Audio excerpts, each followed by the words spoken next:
Familia, bonjour et bienvenue dans les Inforums. On reviendra sur les grands absents de la cérémonie des Canals d'Or. Mardi dernier, la chaîne de télévision Canal 2 International nous a présenté les listes des nominés pour cette édition 2021 de la prestigieuse cérémonie de récompense Les Canals d'Or. Des listes qui n'ont pas fait l'unanimité au sein du public et des acteurs culturels.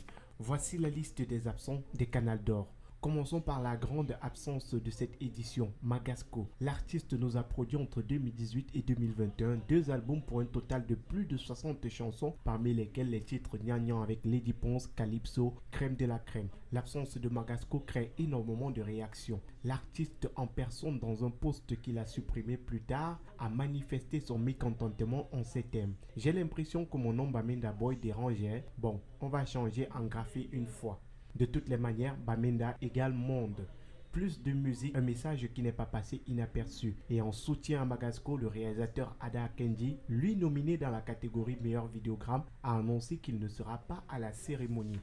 Une autre absence étonnante, celle de l'acteur Kankintus, acteur principal, réalisateur, producteur du film The Fisherman Diaries, l'un des plus gros succès cinématographiques de l'histoire au Cameroun.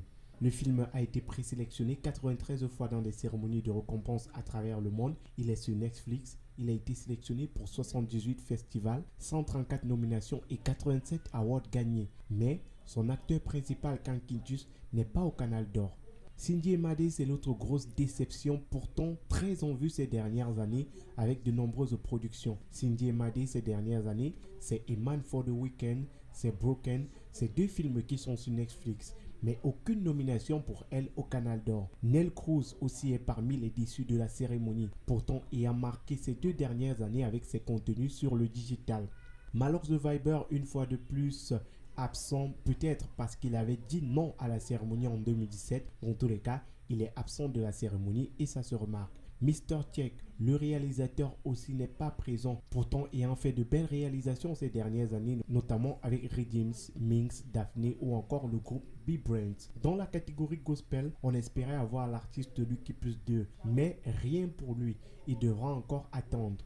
Hortarien, le web comédien, n'est pas aussi présent pour cette édition, pourtant étant l'une des plus grosses révélations dans son domaine ces dernières années. Lucy Memba Boss fait certainement partie des absences les plus incomprises, pourtant ayant joué les rôles majeurs au cinéma, notamment dans Aline, Madame Monsieur, Thérapie et on en passe. Son absence se remarque et les fans de culture le font savoir sur les réseaux sociaux. Sandrine Nanga n'est pas nominée, l'une des plus belles voix de la musique camerounaise ne sera pas en compétition pour cette édition, même si ces années auront été riches pour elle en single puisqu'elle en a produit plusieurs de qualité et un album sorti en 2020.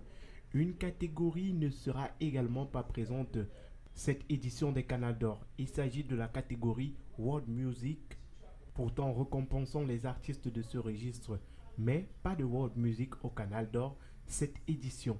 Familia, c'était tout pour aujourd'hui. Si vous avez vous aussi des remarques sur les Canals d'Or, n'hésitez pas à laisser un commentaire.